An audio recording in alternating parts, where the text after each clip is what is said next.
ನಮಸ್ತೆ ನನ್ನ ಪ್ರೀತಿಯ ರೈತ ಬಂದವರೇ, ಈ ದಿನ ನಾವು ನಮ್ಮ ಜಮೀನಲ್ಲಿ ಸಿಕ್ಕಂತಹ ಮಣ್ಮುಕ್ಕ ಹಾವಿನ ಬಗ್ಗೆ ಮಾಹಿತಿಯನ್ನು ತಿಳಿದುಕೊಳ್ಳೋಣ. ನೋಡಿ, ಇದು ಎಲ್ಲರೂ ಇದನ್ನು ಎರಡು ತಲೆ ಹಾವು ಅಂತಾರೆ, ಕೋಟಿಗಟ್ಟಲೆ ಬೆಲೆ ಬಾಳುತ್ತೆ ಅಂತಾರೆ, ದಪ್ಪ ಹಾವಿದ್ರೆ ಇದು ಮೆಡಿಷನ್ಗೆ ಹೋಗುತ್ತೆ ಅಂತಾರೆ. ಎಲ್ಲ ಸುಳ್ಳು. ಏಕೆ ಅಂದರೆ ನೋಡಿ, ಇದು ನೋಡಿದೀರಾ, ಇದು ತುದಿ ಅಂದರೆ ಬಾಯಿ ನೋಡಿ, ಇದು ಹಿಂಭಾಗವು ಕೂಡ ಮಡ್ಡ ಇರೋದ್ರಿಂದಾಗಿ ಎರಡು ಒಂದೇ ಥರ ಕಾಣೋದ್ರಿಂದಾಗಿ ಎರಡು ತಲೆ ಹಾವು ಅಂತಾರೆ. ಬಟ್ ಹಿಂಗಡೆ ನಡೆಯಲ್ಲ ಇದು, ಅಥವಾ ತೆವಳಲ್ಲ. ಫ್ರಂಟೇ ಅಂದರೆ ಮುಖವಾಗಿ ಇದು ತೆವಳುತ್ತೆ. ನೋಡಿ, ಇದನ್ನು ಮಣ್ಮುಖ ಅಂತ ಕರೀತಾರೆ, ಎರಡು ತಲೆ ಹಾವು ಅಂತ ಕರೆಯೋದು ಸುಳ್ಳು.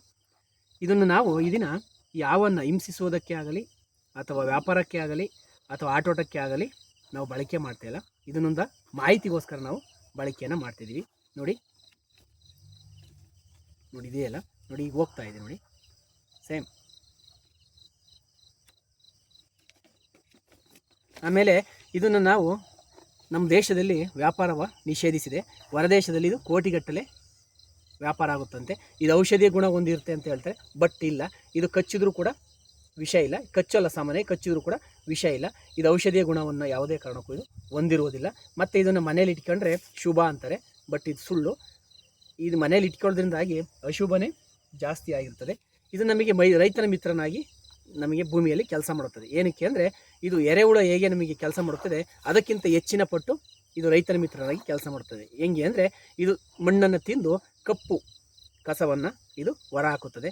ಇದು ಸಾಮಾನ್ಯವಾಗಿ ದೊಡ್ಡ ದೊಡ್ಡ ಮರದ ಕೆಳಗಡೆ ಅಂದರೆ ಕಪ್ಪು ಮಣ್ಣಿನಲ್ಲಿ ಹೆಚ್ಚಾಗಿ ಇವು ಕಂಡುಬರುತ್ತವೆ.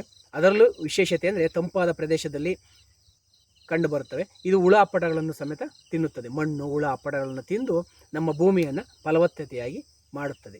ಈ ದಿನ ನಾವು ಈ ಹಾವನ್ನು ನಾವು ಎಲ್ಲಿ ತಂದು ತೆಗೆದುಕೊಂಡು ಬಂದಿದ್ದೋ ಅಲ್ಲೇ ಬಿಟ್ಬಿಟ್ಟು ನಾವು ಈ ದಿನವನ್ನು ಮುಕ್ತಾಯ ಮಾಡೋಣ. ಜೈ ಹಿಂದ್, ಜೈ ಕರ್ನಾಟಕ.